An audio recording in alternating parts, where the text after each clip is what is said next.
Muy buenos días, jóvenes. Eh, Hoy con una sesión más, continuando con este proceso de importación y con este proceso de flujograma previo a una importación, de todos aquellos conceptos que debemos tener en cuenta antes de realizar una importación y que debemos conocer para hacer el costeo y validar aquellas barreras técnicas y todos los elementos que debemos tener al momento de realizar una operación de comercio exterior. Hoy vamos a trabajar con otras operaciones u otras disposiciones a las cuales se puede someter una mercancía cuando ingresa al país. Entonces, antes de iniciar, nos vamos a imaginar que trajimos una mercancía que la estamos importando y que la tenemos en una zona aduanera primaria, pero que cuando está ahí nos damos cuenta que esa mercancía no se puede importar. ¿Por qué? Porque de acuerdo a convenios internacionales o a tratados internacionales es una mercancía peligrosa y que puede poner en riesgo la salud de los colombianos. Entonces la autoridad aduanera le dice que esa mercancía no se puede comercializar y por lo tanto no se puede importar. Entonces, imaginémonos qué haríamos con esa mercancía, qué disposición le daríamos. Y así como esa situación, tenemos otras situaciones. Entonces, en el día de hoy vamos a trabajar cuáles son esas otras disposiciones que le podemos dar a esa mercancía. Una de ellas, entonces, es la destrucción, que en ese caso aplicaría para esa mercancía que pusimos inicialmente en contexto y que es una mercancía que puede poner en riesgo la salud y la salubridad pública, entonces hay que someterla a una destrucción. Como se va a someter a una destrucción, entonces hay que dejar evidencia de ese proceso que se va a realizar para que quede constancia de que ese bien no ingresó al país y no causó ningún perjuicio ni ningún daño. Entonces, en ese caso, aplicaría la destrucción. Tenemos otras disposiciones como abandono, reembarque y depósitos. Vamos a continuar y vamos a conocer cuándo se puede someter una mercancía a abandono, en este caso, y de acuerdo al decreto 1165, entonces tenemos dos disposiciones. Está el abandono legal, como lo pueden ver aquí en la pantalla. El abandono legal entonces aplica o se da cuando después de vencidos los tiempos o los términos de permanencia, después de que una mercancía ingresa al país y en un mes no se le ha dado un destino aduanero y este mes ampliado a un mes más, es decir, que si en 2 meses yo como importador, como dueño de esa mercancía, no le he dado un destino aduanero, entonces esa mercancía inmediatamente pasa a abandono legal. Cuando esa mercancía pasa a abandono legal y el dueño quiere recuperar esa mercancía, entonces debe pagar un valor adicional al que se paga por los tributos aduaneros y que se conoce como un rescate. Está en la otra forma de abandono y es el abandono voluntario, y es entonces cuando ni yo le di un régimen aduanero a esa mercancía, es decir, ni la importé, ni la destruí, ni la rescaté después de haber estado en abandono legal, entonces yo la puedo dejar en abandono voluntario. ¿Y qué implica dejarla en abandono voluntario? Entonces es dejarla a favor de la nación de forma total o parcial. Siempre y cuando, entonces aquí hay que dejar la aclaración, siempre y cuando esa mercancía sea aceptada por la autoridad aduanera o por la nación. Que es muy importante aclarar aquí es que todo lo que implique movilizarla o moverla o desplazarla para estos lugares habilitados por la nación para poderla dejar y proceder como abandono voluntario debe ser cubiertos o sufragados por el dueño de la mercancía. Entonces, para que lo tengan presente, que a veces pasa, y esto lo he visto aplicado sobre todo en muchas empresas que importan muestras en valor comercial, que importan este tipo de mercancías, y recuerden que la muestra sin valor comercial es una mercancía que ingresa al país, debe seguir el proceso normal de una importación, pero que no tienen un reembolso, es decir, que no se le paga al proveedor por el valor de esta mercancía, pero al ingresar al país se debe nacionalizar normalmente. ¿Qué pasa? Que los empresarios desconocen este tema y cuando van a hacer la nacionalización se encuentran que el valor a pagar por los tributos aduaneros es superior e incluso duplica y supera el valor que vale el mismo producto. Entonces, ¿qué dicen ellos? Mejor lo dejamos a favor de la nación. Pero ¿qué pasa? Cuando una mercancía ingresa al país, llega a zona primaria, una zona aduanera primaria, esta mercancía se lleva a un depósito, se lleva a un lugar para almacenarla, mientras la autoridad aduanera hace el reconocimiento y valida la naturaleza, las características y todo lo necesario para la inspección aduanera. Mientras permanece en este lugar, pues hay que pagar por el almacenamiento y por el depósito allí. Y mientras más nos demoremos para hacer la nacionalización o para dejarla en abandono voluntario o para hacer la destrucción, pues más va a ser el costo por el almacenamiento de esta mercancía. Entonces son temas que debemos manejar y que estos temas sí no están, digamos que explícitos en el decreto. Entonces es un costo adicional, es un gasto que debemos tener en cuenta y que debemos manejar al momento que estemos realizando este proceso de comercio exterior. ¿Listo? Entonces, esto en cuanto al abandono. ¿Cuándo se da? Perdónenme que no me quiere pasar ya. El reembarque. Entonces, el reembarque, ¿qué indica?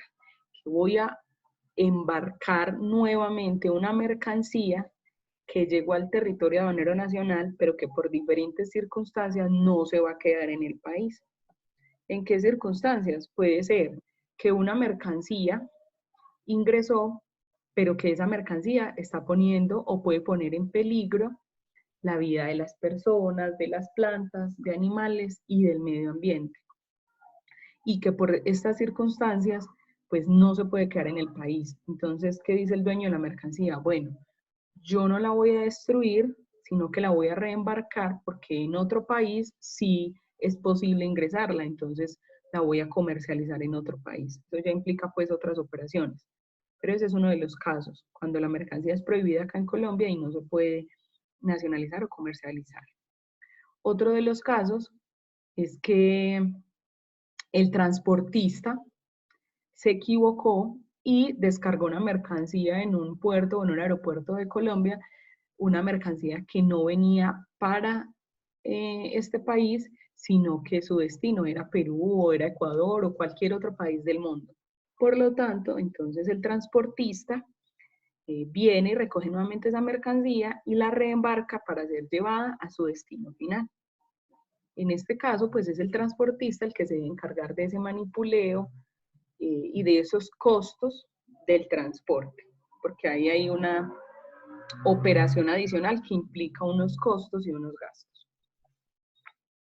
Otra de las formas por las que se puede dar un reembarque es porque el proveedor en el exterior envió una mercancía diferente a la que yo había solicitado.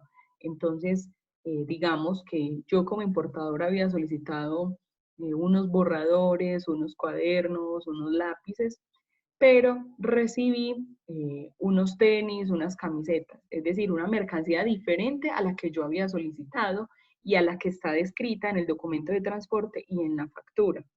Por lo tanto, entonces, yo hablo con este proveedor y le solicito pues hacer la devolución de esta mercancía y que él me envíe la que efectivamente es. Entonces aquí es muy importante tener presente quién va a asumir los costos de esa devolución. Pues digamos que ahí lo coherente sería que el proveedor se encargue de todo porque fue él quien se equivocó. Pero es muy importante entonces tener en cuenta qué hacer en estos casos y qué disposiciones darle a estas mercancías. Tenemos otra disposición, como le veíamos aquí, entonces ya hablamos de destrucción, ya vimos abandono, ya vimos reembarque y vamos a entrar en los depósitos. aquí nos vamos a detener un poco porque el tema es más amplio y porque hay otras modalidades. Entonces, primero, los depósitos, como están contemplados en el decreto 1165, son lugares habilitados por la autoridad aduanera. ¿Para qué? Para el almacenamiento de mercancías que están bajo control aduanero. Y resalto esta palabra o estas dos palabras de control aduanero. ¿Por qué? Porque si bien hablábamos ahora, es una mercancía que ingresó al país, pero que todavía no la voy a importar. Por lo tanto, si no es una mercancía importada, es una mercancía que no ha pagado impuestos, que no ha pagado tributos, por lo tanto es una mercancía que no está en libre circulación y que no se puede comercializar. Por lo tanto, los depósitos deben ser garantes de que esa mercancía que ingresa a estos lugares permanezca allí hasta que se le dé una disposición diferente. Por lo tanto, la autoridad aduanera está haciendo control constantemente y adicionalmente es una mercancía que se debe almacenar con unos controles rigurosos para que sea una mercancía que permanezca tanto en su cantidad como con sus características y que no se disponga de ella para venderse o para usarla. ¿Qué más nos dice el decreto 1165? Entonces nos dice que estos depósitos habilitados se pueden clasificar en depósitos públicos y en depósitos privados. Los depósitos públicos entonces son lugares habilitados por la DIAN para el almacenamiento de mercancías bajo control aduanero de cualquier usuario de comercio exterior. Aquí tenemos, por ejemplo, Almagrario, Almaviva, entre otros. Estos son pues como los más conocidos. Y depósitos privados entonces son como estos públicos, lugares habilitados por la DIAN para el almacenamiento de mercancías, pero esas mercancías deben venir consignadas a nombre de una persona jurídica que es la que figura como el titular del depósito. Listo, esa es como la diferencia entre estos dos. Los públicos pues pertenecen al Estado, instituciones públicas, y los privados pues son de terceros o de particulares. Pero ambos están regulados por la autoridad aduanera y la mercancía que ingresa a estos lugares pues están bajo las mismas condiciones, que están bajo control aduanero. Ahora bien, ¿qué operaciones se pueden realizar en los depósitos? Entonces, aparte de almacenar y custodiar mercancías que están bajo control aduanero, hay algunos depósitos que tienen unas clasificaciones específicas donde pueden realizar conservación, manipulación, empaque, reempaque y todas estas que están mencionadas aquí en la presentación. Y pues que de alguna manera sirven para preparar la mercancía para la comercialización.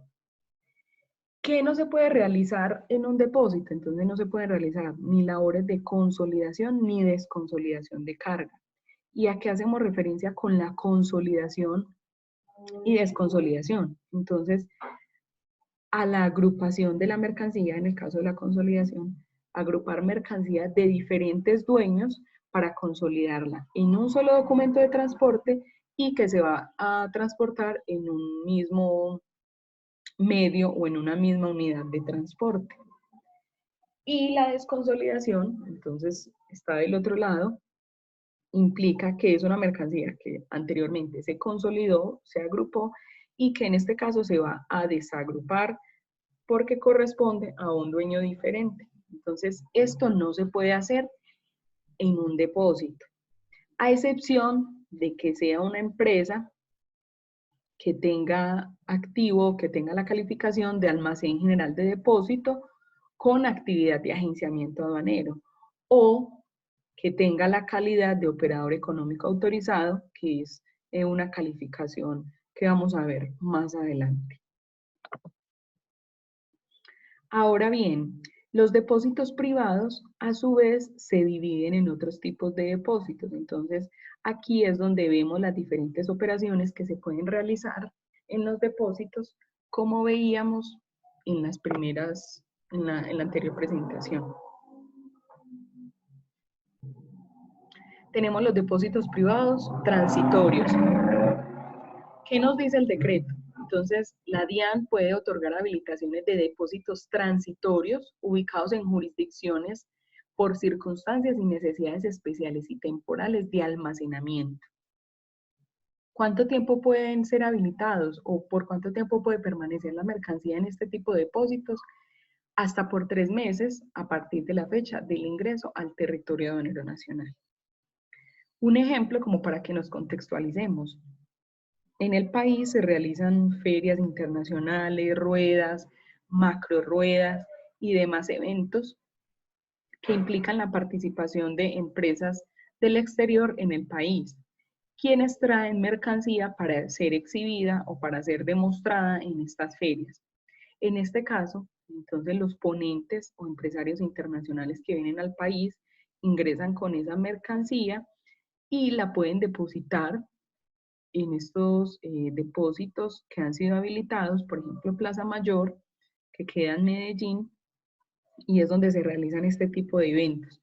Entonces allí se almacenan durante el tiempo de la feria y posteriormente salen del país sin el pago de tributos aduaneros. ¿Por qué? Porque como no es una mercancía que se va a quedar en el país, entonces sale y no paga impuestos. Otra modalidad son los depósitos privados para transformación y o ensamble.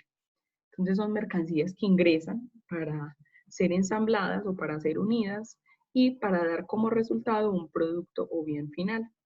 Estas mercancías pueden permanecer en estos depósitos hasta por 15 días contados a partir de la llegada de la mercancía al territorio aduanero nacional o después de finalizada la operación de tránsito aduanero.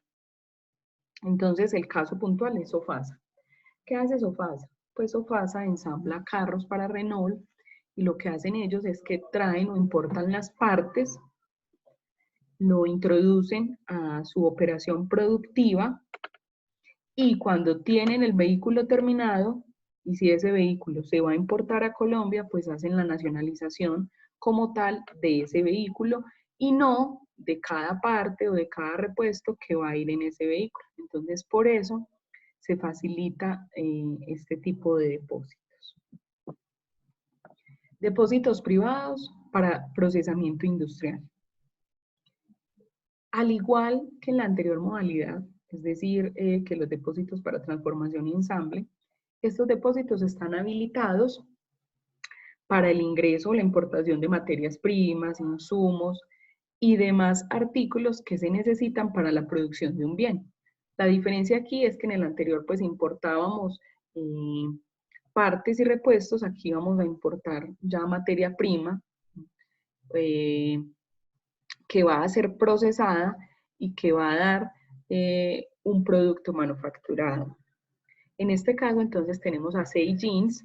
Say Jeans es una comercializadora internacional que produce jeans. Está ubicada en La Estrella. Lo que hacen ellos es que tienen un depósito bajo esta modalidad, traen la materia prima, en este caso, por ejemplo, el índigo, que es el que tenemos aquí, de la tela para los jeans, traen los hilos, los botones, los cierres y demás materia prima e insumos que requieran para la producción de estos jeans. Lo que hacen ellos es que lo procesan, obtienen el jean y finalmente, si van a comerciar este jean acá en Colombia, entonces lo importan y pagan los impuestos respectivos por este producto. Tenemos depósitos privados para distribución internacional. Entonces, ¿qué nos dice el decreto en el artículo 90? Dice que son lugares habilitados por la DIAN. ¿Para quiénes? Para usuarios aduaneros permanentes, es decir, empresas o usuarios que realizan operaciones de comercio exterior constantemente y que son habilitados por la DIAN después de haber pasado por unos pasos y después de haber tenido pues como una trazabilidad y un historial en operaciones de comercio exterior. ¿Qué se puede realizar en estos depósitos? Conservación, acondicionamiento, manipulación, empaque y diferentes operaciones para la comercialización de estas mercancías. ¿Cuánto tiempo pueden permanecer allí? Hasta por un año. Pero estas mercancías tienen una especialidad y es mercancía que se va a reembarcar, es decir, es mercancía que no va a permanecer en el territorio aduanero nacional.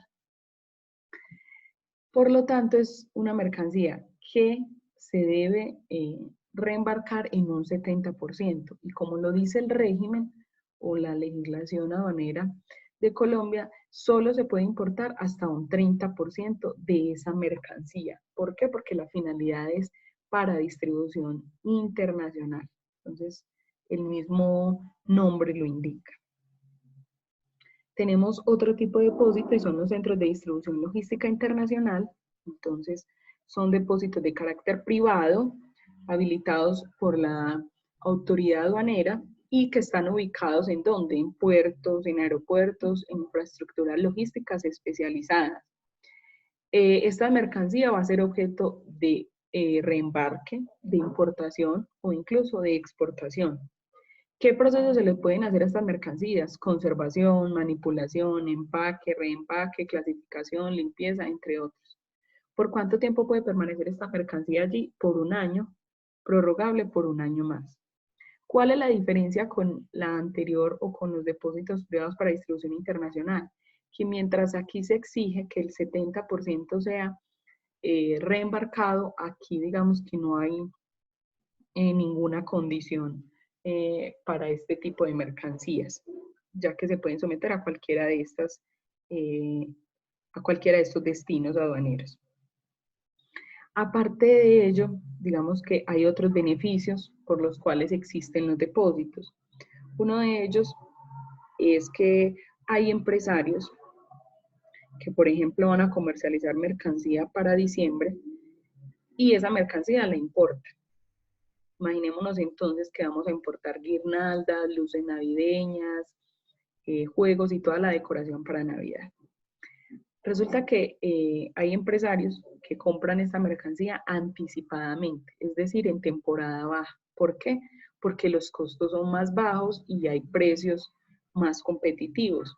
Entonces, ¿qué hacen? Viajan a los diferentes países donde se producen estas mercancías o hacen el pedido desde junio o desde julio.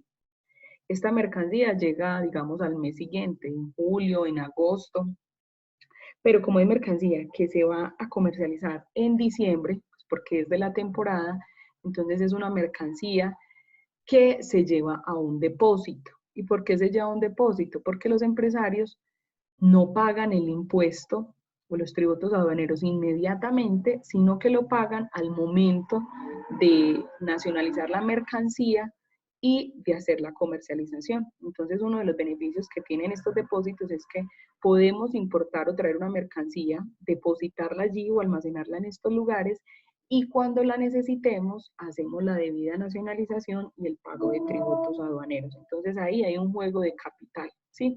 Porque si yo nacionalizo una mercancía, pago impuestos para después llevarla al inventario y tenerla ahí almacenada, pues digamos que en temas comerciales o en temas financieros, pues estoy dejando una mercancía ahí, un dinero ahí quieto y una mercancía pues que no está circulando. Entonces ahí hay unas estrategias comerciales que ustedes podrán usar cuando sean empresarios o cuando trabajen en diferentes empresas. Y la otra es que tener la mercancía en un depósito me permite ir nacionalizando parcialmente. Es decir, si yo tengo, no sé, 1000 unidades de guirnaldas, puedo nacionalizar primero 500, pago los impuestos, voy y las vendo y con la venta de estas 500 voy y pago los impuestos de las otras restantes que me quedan en el depósito. Entonces, ahí estoy hablando de un tema de capitalización, que también son temas estratégicos en el mercado laboral. Entonces, esos son pues como algunos de los beneficios, importante conocerlos. Esto no está establecido en ningún lado, esto uno lo conoce, lo va conociendo pues a medida que va trabajando, entonces por eso se los doy a conocer. Otros tipos de depósitos, entonces tenemos los depósitos privados aeronáuticos, que son lugares habilitados por la DIAN a empresas nacionales de transporte aéreo, de pasajeros y de carga. ¿Para qué? Para almacenar allí todo tipo de materiales, herramientas aeronáuticas que vengan consignadas y para uso de estas empresas. ¿Qué materiales pueden almacenar allí? Entonces, motores, turbinas, repuestos y todo lo que requieran las aeronaves, perdón, para su mantenimiento y para su operación. ¿Cuánto tiempo pueden permanecer allí estos materiales o estos repuestos? Hasta un año, contado a partir del ingreso de la mercancía al país. Si cumplido este tiempo no se ha sometido a ningún régimen aduanero, es decir, no se ha importado o no se ha reembarcado, este material pasa a favor de la nación, es decir, que pasa a abandono voluntario. Y otra cosa que se debe tener en cuenta es que solo se puede tener un depósito o solo se puede habilitar un depósito por cada empresa nacional. Es decir, que solo hay una empresa para Avianca, solo hay una empresa para Viva Air, solo hay una empresa para Copa y así. Perdón, solo hay un depósito, ay, me equivoqué, solo hay un depósito habilitado para cada una de estas empresas, es decir, una para Avianca, una para Viva Air y otra para Copa, y así para las demás aerolíneas. Están los depósitos para envíos urgentes. Son aquellos lugares habilitados por la DIAN para las empresas de transporte internacional con licencia del Ministerio de Tecnologías de la Información y de las Comunicaciones. ¿Para quiénes? Para las empresas que realicen operaciones de mensajería especializada. ¿Quiénes, por ejemplo? DHL, UPX, FedEx, 472. ¿Para qué? Para el almacenamiento de mercancías, objeto de importación o exportación bajo la modalidad de tráfico postal y envíos urgentes.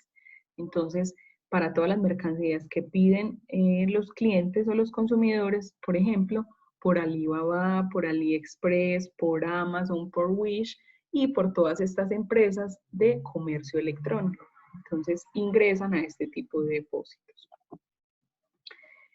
Están los depósitos de provisiones de a bordo para consumo y para llevar. Entonces, estos lugares están habilitados para las empresas que realizan operaciones de transporte aéreo y de transporte marítimo internacional y que estén pues legalmente autorizadas para funcionar en Colombia. ¿Cuánto tiempo puede permanecer esta mercancía en estos depósitos? Hasta 18 meses. Si en esos 18 meses no se ha consumido o no se ha importado o no se ha reembarcado, pasan a favor de la nación.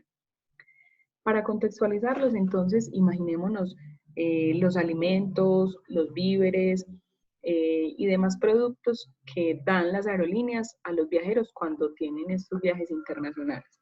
Estas mercancías pueden ser importadas de otros países. Entonces, ¿qué hacen ellos?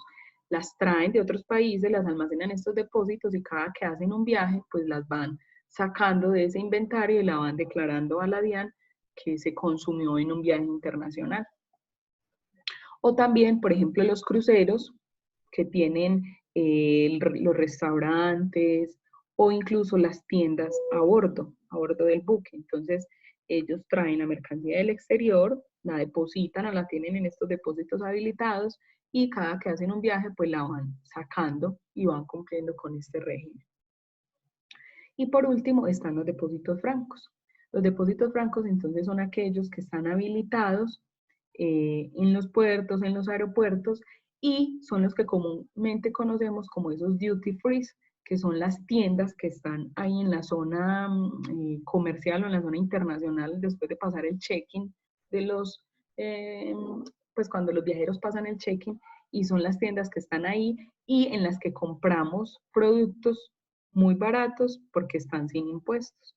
Entonces son depósitos que nos permiten o que permiten a las empresas comercializar productos o mercancías a viajeros que ingresan y que salen del país.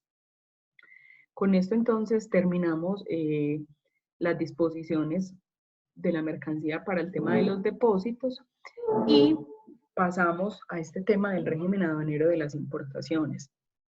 Aquí entonces es muy importante decir y mencionar que así como hay unos regímenes a las importaciones que son libre, previa y prohibida, también hay unas modalidades, o también se conciben como regímenes, de acuerdo a cómo ingresa o a cómo permanecen ciertas mercancías importadas al país. Entonces, hay unos regímenes que pueden ser régimen de importación definitiva, regímenes suspensivos, transformación y ensamble o regímenes especiales.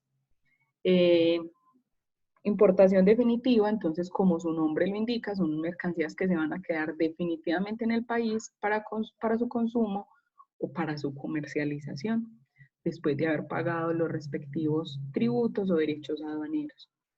Están los regímenes suspensivos, entonces son todas aquellas mercancías que ingresan al país para un objetivo específico o para hacer o prestar un servicio, pero es una mercancía o bienes de capital que no se quedan definitivamente acá, por lo tanto puede haber pago parcial o puede que no haya pago por los tributos aduaneros, todo depende del tiempo y de la actividad que se vaya a hacer acá. Está la transformación y ensamble, entonces así como Sofasa importa mercancía para ensamblar vehículos que se van a quedar en el país, también hay mercancía o vehículos que ingresan, se transforman aquí en el país, pero que van a ser exportados. Entonces ahí hay un tratamiento especial en cuanto a esos tributos aduaneros. Y por último están los regímenes especiales, que son todas aquellas importaciones que realizan los viajeros, eh, las personas que compran por el e-commerce o el comercio electrónico, las personas que ingresan con sus vehículos, las personas que traen su menaje porque van a venirse a vivir al país. Entonces, son modalidades que debemos tener en cuenta y que son aplicables al momento de ingresar esa mercancía al país. Aquí, por ejemplo, las tenemos de forma ya más explícita y las vamos a trabajar cada una de ellas más adelante. Bueno, otro tema que debemos tener en cuenta al momento de realizar una importación es, como lo indica el decreto 1165, todas las operaciones de comercio exterior se deben realizar a través de una agencia de aduana. ¿Y por qué? Porque son personas jurídicas que están autorizadas por la Dirección de Impuestos y Aduanas Nacionales, es decir, por la DIAN, para ejercer el agenciamiento aduanero. ¿Y por qué? Porque son ellas las que le garantizan a la autoridad aduanera de que los usuarios cumplan con unas normas de comercio exterior y que paguen los respectivos derechos e impuestos a la importación. Por lo tanto, el objetivo de estas agencias de aduana es que pues, todas las operaciones de comercio exterior cumplan con las normas legales establecidas. Listo. ¿Cómo se establece, digamos que esta relación entre empresas y agencias de aduana? A través de un contrato que se llama el mandato. Este contrato entonces es el que me indica a mí como importador la cesión de poder, es decir, que yo le otorgo el poder a la agencia de aduana para que sea ella la que me represente y la que declare la mercancía ante la autoridad aduanera, es decir, para que haga el cálculo de los tributos aduaneros y para que siga el paso a paso que se debe tener en cuenta al momento de realizar una importación. Con esto entonces terminamos ese flujograma previo a una importación, todos los conceptos y temas que debemos tener en cuenta antes de realizar una importación, para dar paso ya como tal al durante, es decir, al proceso de una importación en Colombia, que también está seguida de unos paso a paso, y que en cada paso a paso, en cada procedimiento, pues debemos seguir unas condiciones, porque en caso de no cumplir con ellas, pues nos estaríamos exponiendo a una sanción. Este proceso de importación lo vamos a ver en una próxima sesión, que vamos a trabajar cada uno de los pasos y les voy a explicar ya cada uno de ellos más puntualmente. Vamos a dejar esta sesión hasta acá. Espero que les hayan quedado claros los conceptos. Yo les voy a compartir esta presentación en Moodle para que la lean y para que si tienen dudas me pregunten. Muchísimas gracias y que estén muy bien.